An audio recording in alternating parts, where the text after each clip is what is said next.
Hola, es un placer tenerte aquí. Antes de comenzar, suscríbete al canal y dale like al vídeo. Era una tarde cálida de domingo, con el sol dorando los tejados y el aroma del jazmín flotando en el aire. Había decidido llevar a mi hijo, Mateo, a visitar a mi madre después de varias semanas sin vernos. Pensé que le haría ilusión, sobre todo porque últimamente me insistía en vernos más seguido. Llegamos a la vieja casa familiar, aquella con la verja oxidada y el rosal que siempre florecía fuera de temporada. Todo parecía normal hasta que algo llamó mi atención con la fuerza de un puñetazo invisible. La camioneta de mi marido, Luis, estaba aparcada justo frente a la entrada. Mi corazón se detuvo por un segundo, no por miedo, sino por esa intuición afilada que solo se despierta cuando algo va mal. No me había dicho nada de venir a ver a mi madre, y Luis no era hombre de visitas improvisadas. Me quedé un instante inmóvil frente al volante, con las manos sudadas y el alma temblando sin razón aparente. Traté de convencerme de que podía haber alguna explicación lógica, pero algo en mi interior gritaba que no. Le dije a Mateo que esperara en el coche, que no tardaría. Su carita inocente asintió sin saber que el mundo estaba a punto de cambiar. Caminé con paso lento y controlado, fingiendo serenidad mientras por dentro el caos se apoderaba de mí.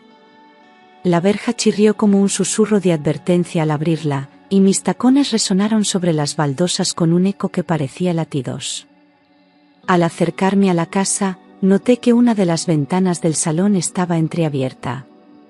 Me acerqué sigilosamente, conteniendo el aliento, como si mi corazón supiera que lo que estaba a punto de oír no tenía marcha atrás. Me escondí entre las hortensias, apartando apenas una hoja para mirar hacia adentro. Mi madre estaba allí, sentada en el sofá, riendo de una forma que no escuchaba desde hacía años. Esa risa suya, aguda y ligera, como si no tuviera ninguna preocupación. Y entonces, entre risas, escuché otra voz, la de Luis. Su tono era bajo, cómplice, y cada palabra suya me clavaba una aguja en el pecho. No te preocupes, decía él, ella no sospecha nada. El aire se me escapó de los pulmones como si hubiera recibido un golpe. La escena era casi absurda, mi madre y mi marido compartiendo una intimidad que jamás debería existir. En ese instante lo supe, aunque aún no tenía pruebas. Supe que algo profundamente sucio unía a esas dos personas en las que más había confiado en la vida. El corazón me latía con fuerza, como si quisiera advertirme de algo terrible. No podía apartar los ojos de la ventana entreabierta, y cada segundo que pasaba, la ansiedad crecía dentro de mí como una tormenta imparable. ¿Qué hacía Luis allí, sin avisarme? ¿Por qué mi madre parecía tan cómoda, tan feliz en su presencia? Las piezas no encajaban, y la intuición me gritaba que no se trataba de una simple visita. Me agaché un poco más, conteniendo el aliento, mientras mi mente ya tejía posibles traiciones, escenarios oscuros que ojalá fueran solo imaginación. Pero no lo eran. Los sabía. Los sentía en los huesos, como una verdad enterrada que comenzaba a desenterrarse sola. Decidí no hacer ruido, no mostrarme. Lo mejor era observar, descubrir lo que pudiera sin ser vista. No quería estropear el momento, si es que algo estaba ocurriendo realmente, y perder la oportunidad de saber la verdad. Me dolía el estómago del nerviosismo. El sol comenzaba a esconderse lentamente, como si también quisiera ocultar lo que mis ojos estaban a punto de descubrir. Recordé miles de momentos compartidos con ambos, con Luis y con mi madre, como si mi memoria se empeñara en torturarme. ¿Cuánto tiempo llevaba esto ocurriendo? ¿Desde cuándo se cruzaron esas miradas? La sospecha me atravesó como una daga, y aunque aún no tenía pruebas sólidas, el alma ya comenzaba a deshacerse en mil pedazos invisibles. Y entonces, lo escuché. La voz de mi madre, suave pero maliciosa, diciendo entre risas, cada día se lo cree menos, es cuestión de tiempo. Esa frase, lanzada al aire con tanta ligereza, me dejó paralizada.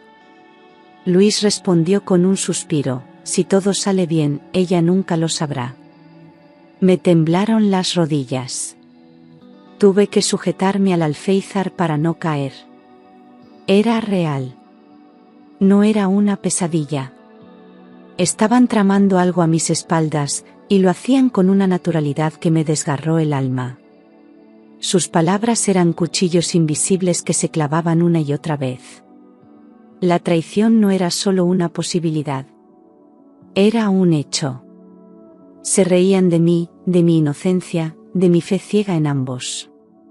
Me sentí pequeña, ridícula, como una marioneta movida por manos sucias.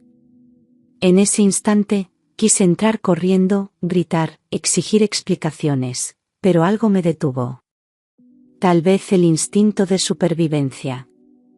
Tal vez el dolor tan profundo que me dejó sin fuerza. Me alejé lentamente de la ventana, como si estuviera huyendo del epicentro de una explosión emocional.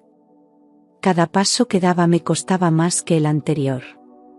Lo que había oído era suficiente para romper a cualquier mujer, y yo aún tenía que seguir respirando por mi hijo.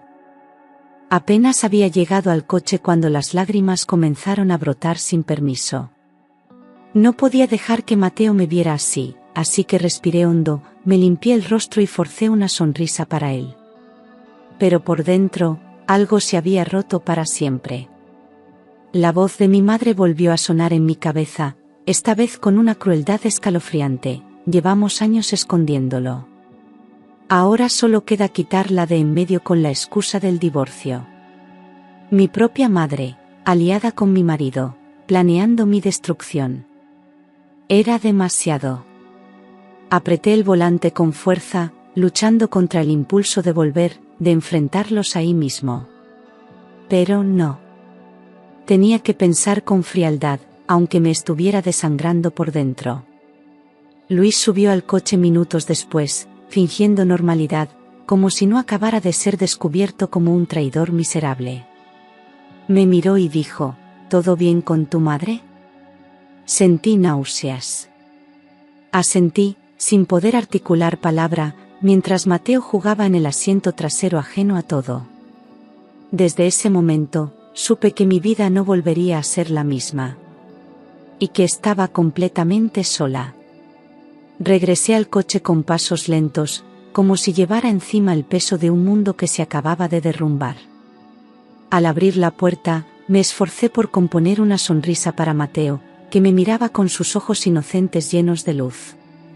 ¿Todo bien, mamá?, preguntó, acariciando su peluche con dulzura. Asentí con la cabeza, intentando parecer tranquila, pero por dentro sentía que el corazón se me partía en 1000 trozos afilados. Arranqué el motor sin mirar a Luis, que hablaba por teléfono, como si nada hubiese pasado. El aire dentro del coche era espeso, irrespirable, cargado de una tensión que solo yo parecía sentir.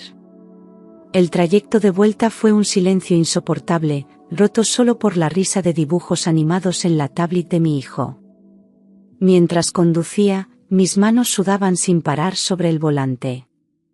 La mente me iba a 1000 por hora, repasando cada gesto, cada mirada, cada mentira que había pasado por alto. ¿Cómo no lo vi antes? ¿Cómo pude ser tan ciega? Luis hablaba de trabajo, de reuniones, de viajes, y todo eran excusas para verla a ella, a mi propia madre. Tragaba saliva con dificultad, deseando que Mateo no notara mi agitación. Cuando llegamos a casa, fingí cansancio y me encerré en el baño. Allí, frente al espejo empañado, vi a una mujer rota, pero viva. No podía caer. No, ahora. Porque si ellos habían jugado conmigo, yo iba a aprender a jugar mejor. Esa noche, la oscuridad no solo estaba en la habitación. Estaba en mi pecho, en mis pensamientos, en cada rincón de mi alma. Luis dormía a mi lado, tan tranquilo, tan falso, con su respiración acompasada como si no escondiera un pecado imperdonable. Yo lo miraba en silencio, sin moverme, preguntándome cuántas veces me había mentido mientras me tomaba de la mano. Me sentía atrapada en una jaula de cristal, viendo cómo todo se quebraba lentamente. Afuera llovía, y cada gota contra la ventana sonaba como un reproche. Cerré los ojos y deseé despertar en otra vida, una donde no existiera esta traición abominable. Pero no, estaba despierta. Y debía actuar. A la mañana siguiente, me levanté antes que él. Preparé el desayuno como siempre, fingiendo rutina, fingiendo amor. Lo observaba en cada gesto, tratando de entender cómo había podido engañarme tanto tiempo. Pero ya no iba a pedir explicaciones, ni a llorar frente a nadie. Esa noche había llorado suficiente como para secar un río entero. Necesitaba un plan, algo meticuloso, calculado. No podía dejar que estos dos seres me arrebataran todo sin luchar. Encendí el ordenador y comencé a buscar asesoría legal, mientras Luis se duchaba. Su voz, tarareando despreocupado, me erizaba la piel. Ya no era el hombre que amaba. Era un enemigo, y yo estaba lista para la guerra. Decidí que no los enfrentaría aún. Fingiría no saber nada, mientras reunía pruebas, mientras armaba mi venganza en silencio. Mi objetivo no era solo divorciarme. Quería destruir cada mentira con pruebas, cada sonrisa falsa con hechos irrefutables. Empecé a observar los movimientos de Luis con precisión milimétrica. ¿A qué hora salía? ¿Con quién hablaba? ¿Cuánto tiempo pasaba trabajando? Compré una pequeña libreta y anotaba todo como si fuese una investigadora profesional. Cada detalle contaba. Cada excusa absurda era una pista más. Me convertí en una sombra dentro de mi propia casa, invisible, pero con los ojos bien abiertos. Mientras tanto, con mi madre mantenía la misma distancia afectuosa de siempre. Ella no sospechaba nada. Me hablaba con cariño, con su habitual tono manipulador disfrazado de ternura. Yo asentía, sonreía, la abrazaba, y por dentro sentía el fuego de la traición consumiéndome. Comencé a preparar un viaje falso, una coartada perfecta para dejar la casa sola. Sabía que si ellos creían que no estaba, aprovecharían la oportunidad para verse allí. Les iba a tender una trampa.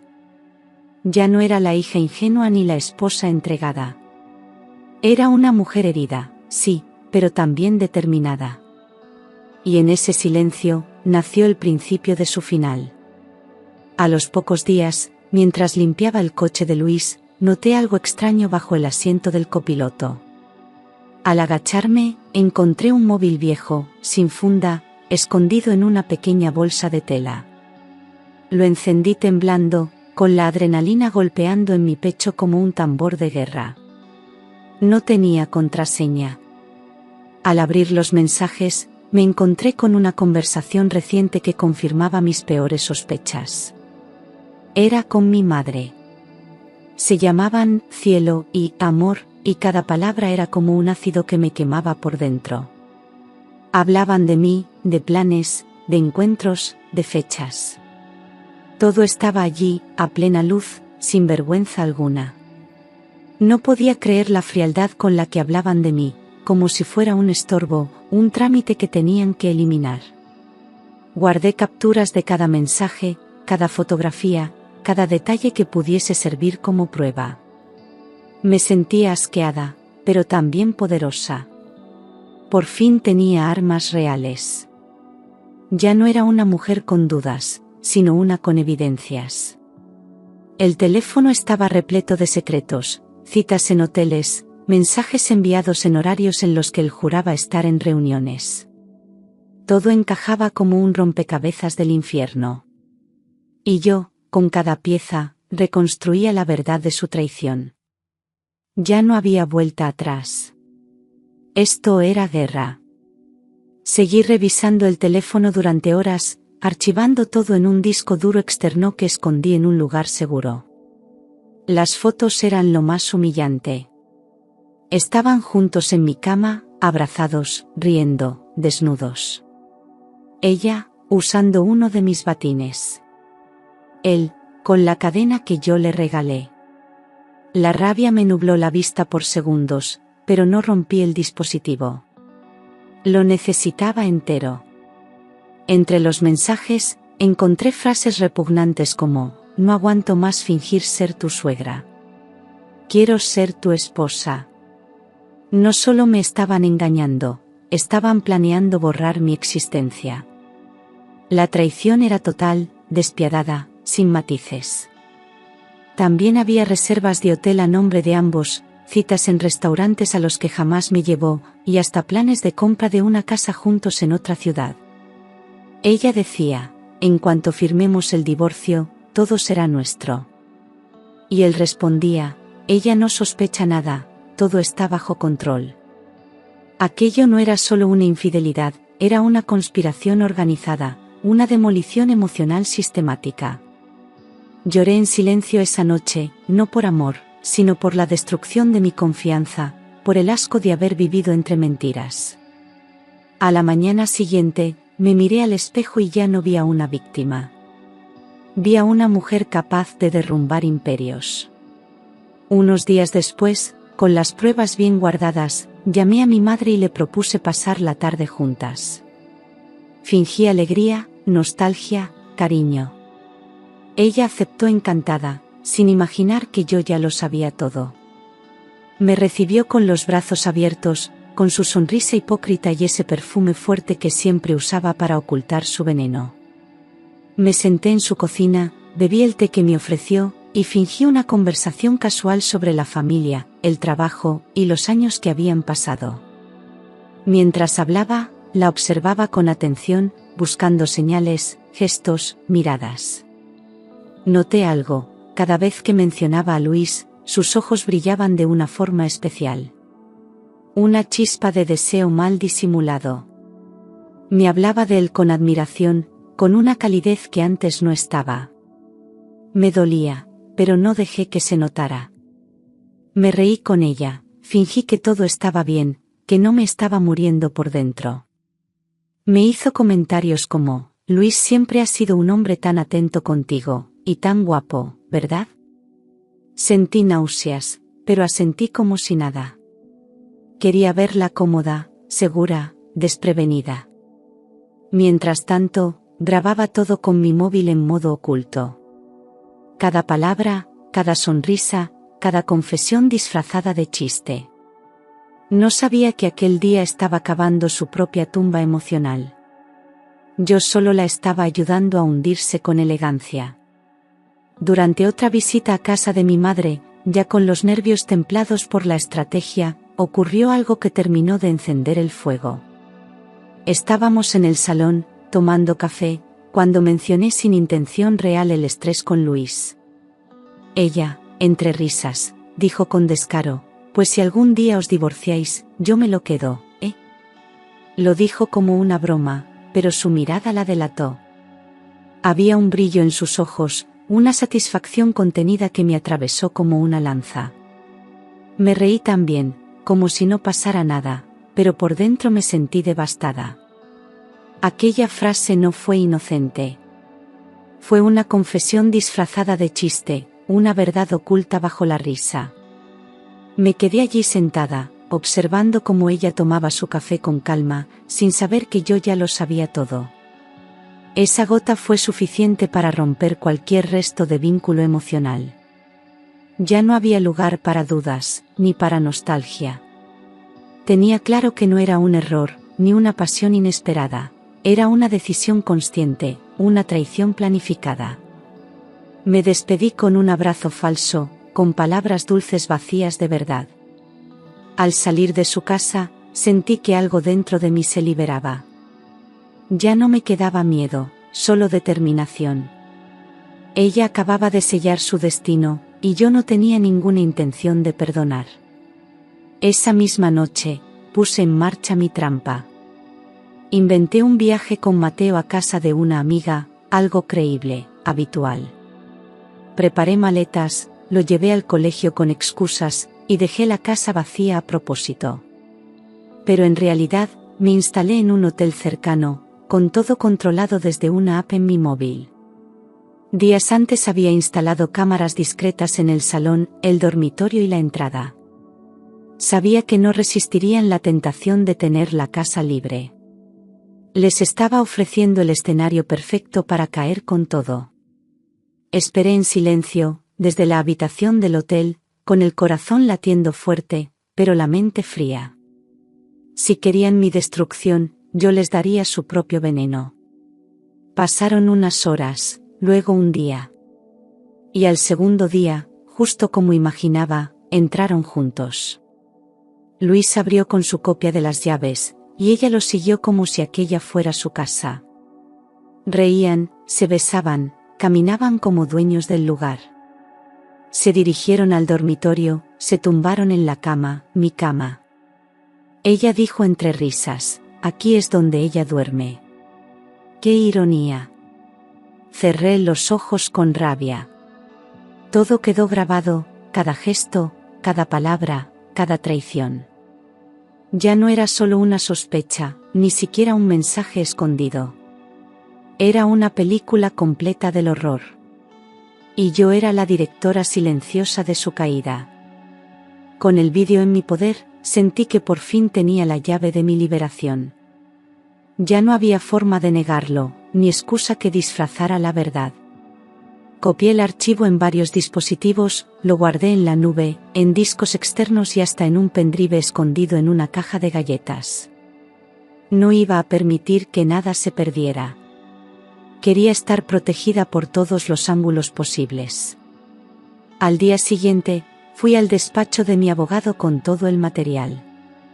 No solo quería divorciarme, quería anular cualquier derecho que Luis pudiera reclamar. La casa, las cuentas, todo estaba a mi nombre. Iba a dejarlos con las manos vacías. El abogado, al ver las grabaciones, se quedó sin palabras. Me miró con respeto, incluso con admiración. Con esto no solo los hundimos. Los destruimos legalmente, dijo.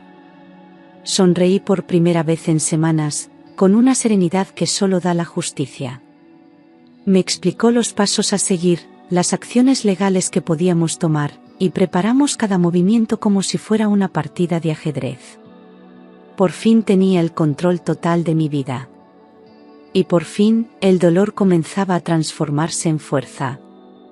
La grabación no era solo prueba, era mi renacimiento. Y nadie iba a frenarme ahora. Esa misma tarde, después de salir del despacho con el vídeo en mi poder, llamé a mi abogado personal. No era la primera vez que recurría a él por temas patrimoniales, pero esta vez era diferente. Le pedí discreción total, rapidez y contundencia. Le envié las pruebas por correo seguro, y apenas las vio, me devolvió la llamada con un tono firme: vamos a proceder. Tienes todo a tu favor. Empezamos el proceso de divorcio por adulterio, con solicitud de medidas cautelares. Le expliqué que mi prioridad era proteger a Mateo y cortar todo vínculo económico con Luis. También pedí la exclusión inmediata de él del domicilio conyugal. No podía permitir que ese traidor siguiera pisando mi espacio. Además, tomamos medidas para blindar mi patrimonio.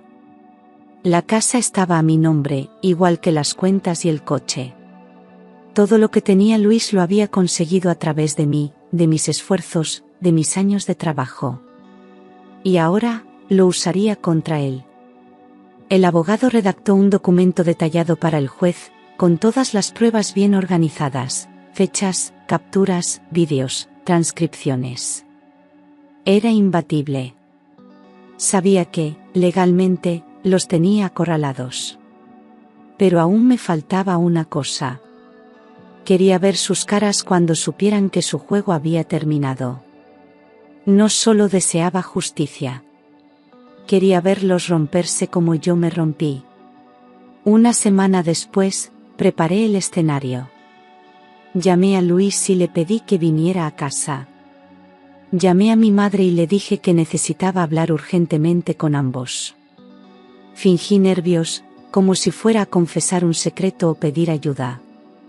Preparé vino, puse música suave, encendí velas, y cuando los dos llegaron, actué como una anfitriona dulce, frágil.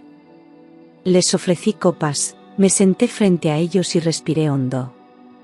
Luis me miraba curioso, ella algo tensa, quizá intuyendo que algo no iba bien.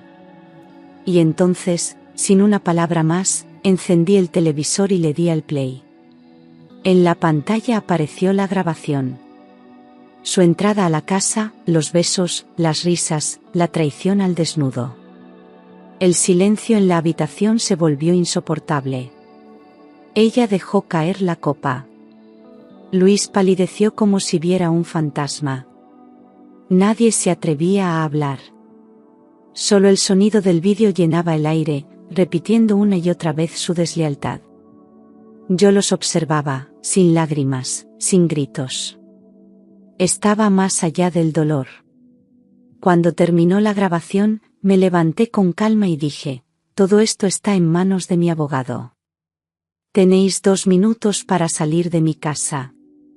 Y así, como una reina que expulsa a los traidores, me quedé en pie mientras ellos se miraban derrotados. Ni uno de los dos dijo palabra. Luis intentó balbucear algo, pero le faltaba el aire. Mi madre me miró como si no me reconociera, como si no creyera que yo, su hija ingenua, fuera capaz de desnudarlos así. No respondí a sus miradas, ni a su vergüenza. Caminaron hacia la puerta en silencio, con el peso del escándalo marcando cada paso. Cuando cerré la puerta tras ellos, sentí que el aire volvía a mí. Me quedé sola en el salón, con el corazón latiendo aún rápido, pero con una sensación de justicia que me envolvía. Por fin había recuperado el control de mi historia. Por fin era yo quien decidía cómo acababa esa escena. Esa noche dormí por primera vez sin sobresaltos. No fue un sueño placentero, pero sí reparador. Ya no vivía con un enemigo, ya no tenía una traidora entre las sombras. Mateo me preguntó por qué papá no volvería más a casa, y le respondí con dulzura, porque mamá decidió protegernos.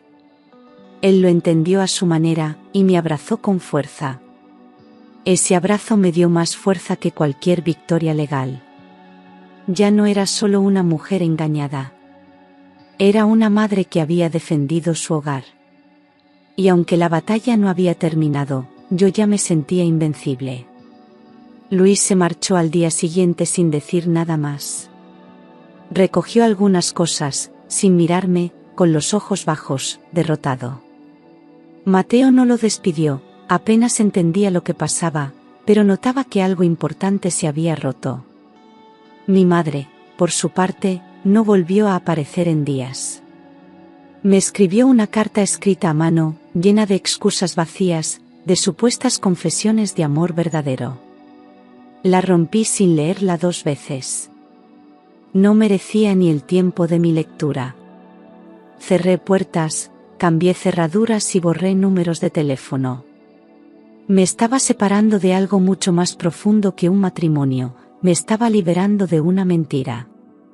Me dediqué a cuidar de mi hijo, a recomponer la casa, a reorganizar mi vida. Las lágrimas vinieron por oleadas, pero eran distintas. Ya no eran de confusión, eran de limpieza. Estaba sacando toda la podredumbre emocional de mi alma. Cada rincón de la casa que limpiaba me devolvía una parte de mí misma.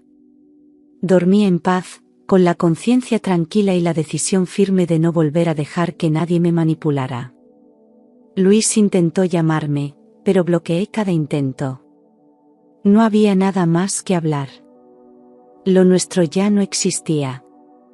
Lo había asesinado él, con la complicidad de la mujer que me dio la vida.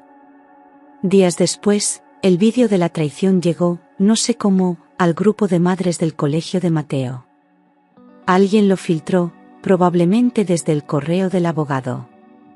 En cuestión de horas, se convirtió en el escándalo del barrio. Las miradas cambiaron, los susurros se multiplicaron, y la reputación de mi madre cayó en picado. Algunas de sus amigas más cercanas dejaron de hablarle. Luis fue convocado en su trabajo para una reunión de emergencia. Su jefe, al ver el vídeo, Lo despidió por conducta inmoral que afectaba a la imagen de la empresa. Había construido una farsa, y ahora se derrumbaba a plena vista. Yo no hice nada para detenerlo. Ni lo difundí, ni lo defendí. Solo observé cómo la verdad hacía su trabajo. No sentí culpa. Sentí justicia. La misma sociedad que los había aplaudido por años ahora lo señalaba. Y yo, sin mover un dedo, era testigo de cómo el universo les devolvía cada mentira. La familia de mi madre le dio la espalda. La empresa de Luis se negó a pagarle indemnización. Todos huían de ellos como de una plaga. Mientras tanto, yo caminaba erguida, sin ocultarme. Porque cuando uno actúa con verdad, incluso el escándalo se convierte en fuerza. No me escondí. No tenía por qué. Pero no tardó en llegar el golpe bajo. Una tarde, mi madre apareció en la puerta, con gafas oscuras y un rostro desencajado. Me rogó que la dejara pasar. Se notaba desesperada. La dejé entrar solo porque Mateo no estaba en casa. Se sentó en el sofá, temblando, y sin rodeos me pidió dinero. Dijo que había perdido todo, que no podía pagar el alquiler, que la familia la había abandonado. No reaccioné al principio, simplemente la escuché. Luego, con una frialdad que yo misma no sabía que tenía, le pregunté, ¿y crees que mereces algo después de lo que hiciste? Ella cambió el tono de voz. Su súplica se volvió amenaza. Dijo que, si no le daba lo que pedía, empezaría a contar historias, a inventar cosas sobre mí, a manchar mi nombre. Me miró con esa mirada venenosa que siempre usó para manipular. Pero esta vez no surtió efecto. Me levanté, saqué mi móvil y activé la grabadora. Grabé cada palabra, cada amenaza, cada intento de chantaje. Cuando terminó, le dije con calma, gracias por facilitarme la denuncia. La acompañé hasta la puerta, cerré detrás de ella, y esa misma noche fui a la comisaría. Ya no me temblaban las manos. Estaba lista para destruirla legalmente también. La denuncia fue procesada con rapidez gracias a la grabación del chantaje. La policía tomó mi declaración y en menos de una semana, el juez emitió una orden de alejamiento contra mi madre. No podía acercarse a mí ni a Mateo bajo ningún concepto. Cuando le notificaron la medida, intentó llorar frente a los agentes, pero ya nadie creía en sus lágrimas. Perdió también el acceso a la herencia de mis abuelos, que legalmente había pasado a mí cuando cumplí los 30. Yo lo ignoraba hasta entonces, pero el abogado lo descubrió revisando los testamentos.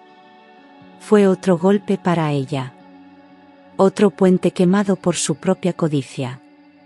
Luis, por su parte, había intentado acercarse a través de mensajes vacíos. Me pidió perdón, habló de errores, de debilidad, de confusión. Pero yo ya no estaba para rescatar a nadie. Le respondí con una única frase, cualquier asunto con Mateo, a través de mi abogado. No había más diálogo.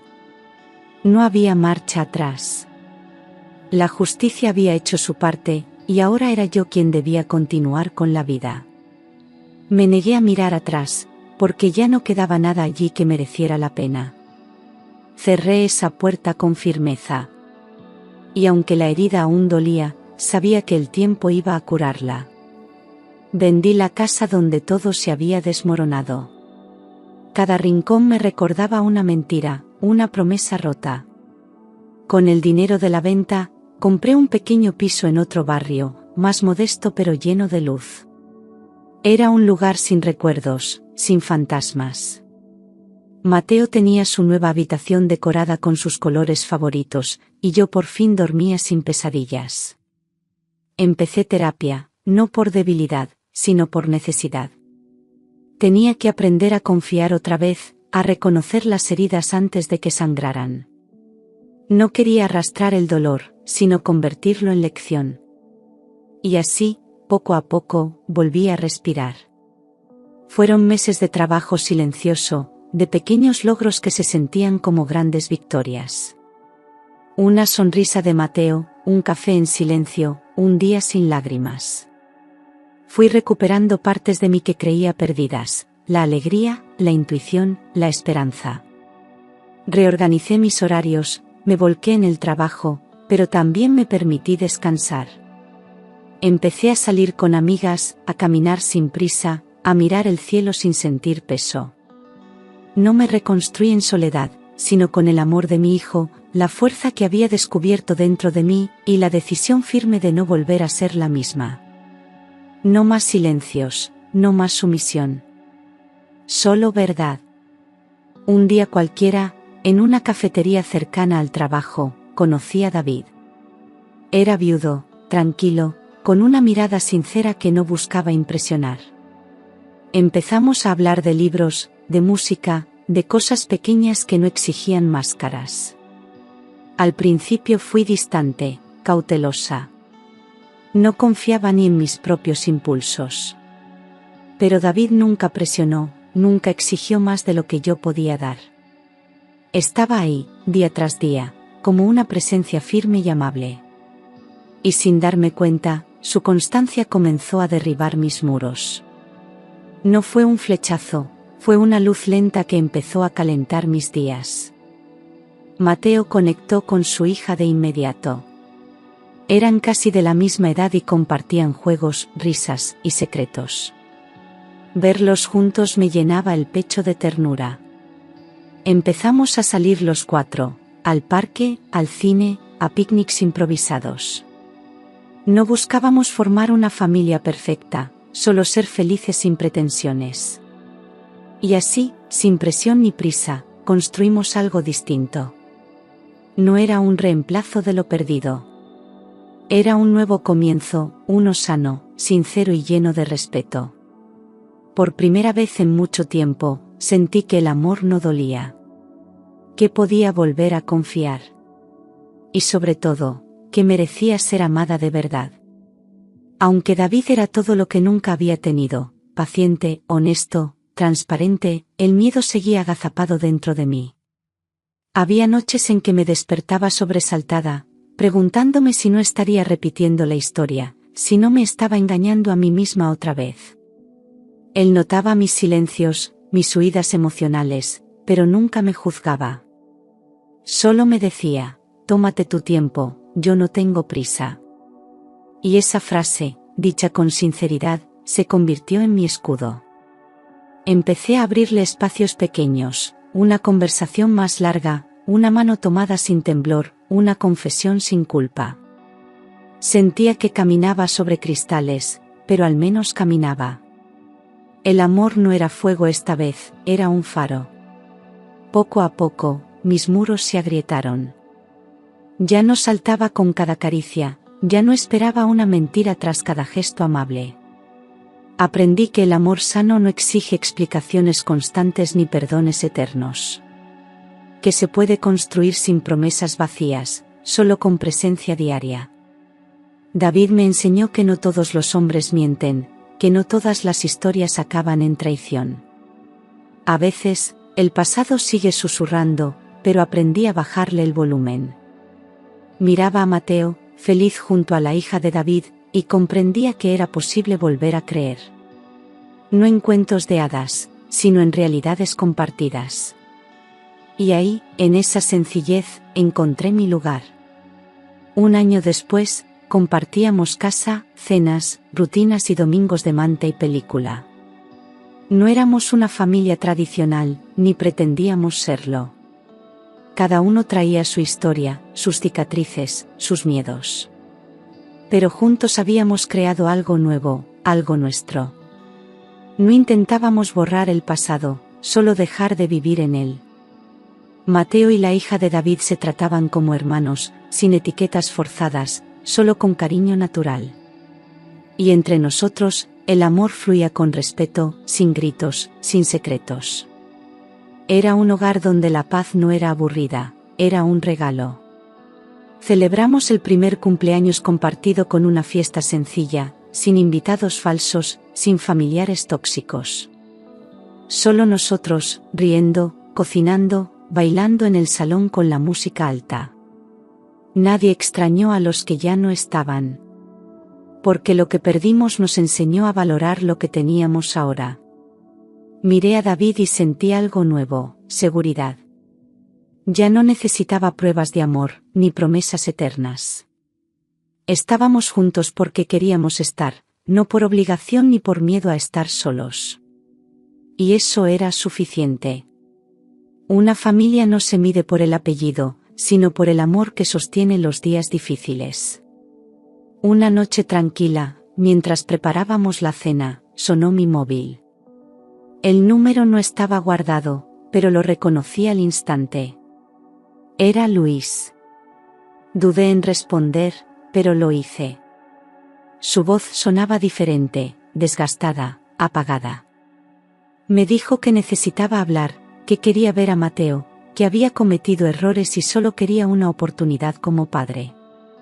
Escuché sin interrumpir, con el corazón en calma. Ya no me afectaban sus palabras. Le dije que todo contacto sería a través de los canales legales, y que si realmente quería ver a su hijo, tendría que demostrar que lo merecía. Colgó sin insistir. Por primera vez, él no tenía el control. Esa llamada no me revolvió el alma. No me hizo temblar ni llorar. Solo me confirmó que yo había avanzado, que ya no era la misma. Luis era parte de un capítulo que ya estaba cerrado, sellado y archivado en mi memoria. Informé al abogado y continuamos con los trámites para establecer visitas supervisadas, si el juez lo autorizaba. No había odio, pero tampoco confianza. Mi prioridad era Mateo, no la redención de nadie. Mientras guardaba el teléfono, sentí a David detrás de mí, abrazándome en silencio. No necesitábamos hablar. Él sabía que, aunque el pasado llamara, yo ya no abría esa puerta. Una tarde gris, recibí una llamada del Hospital Central. Mi madre estaba ingresada, grave, sin familia que la acompañara. El médico me informó que su salud había empeorado y que posiblemente no superaría la noche. Colgué en silencio, sin saber qué hacer. No sentía odio, pero tampoco pena. Solo un vacío, como si aquella mujer hubiese dejado de ser mi madre mucho antes. No fui al hospital. No por rencor, sino porque entendí que algunas despedidas no necesitan palabras. Murió sola, con el peso de sus decisiones, con las consecuencias de sus actos. Aquello no me alegró, pero tampoco me quebró. El funeral fue discreto.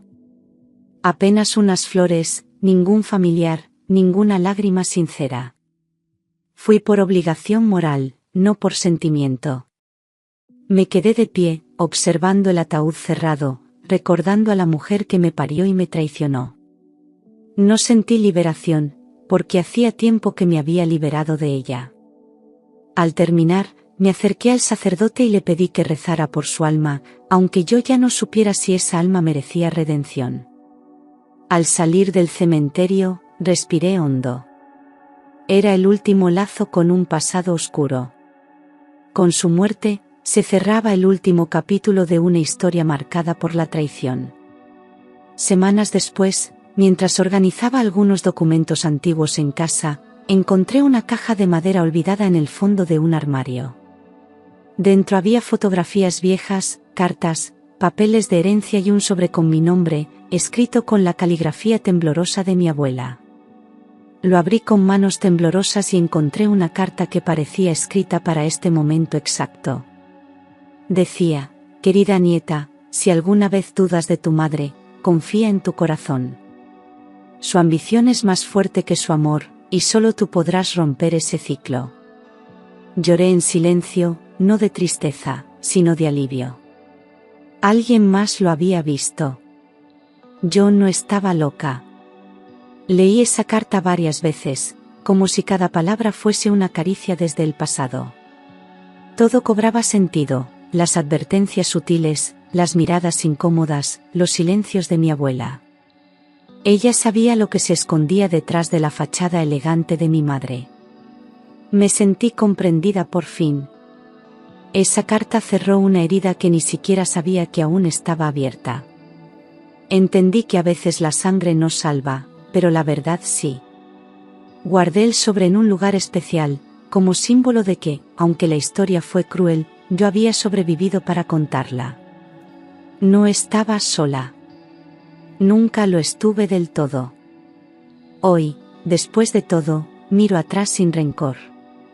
La vida me llevó al abismo, pero también me enseñó a volar. Mateo crece feliz, sano, lleno de luz, sin los fantasmas que una vez intentaron rompernos.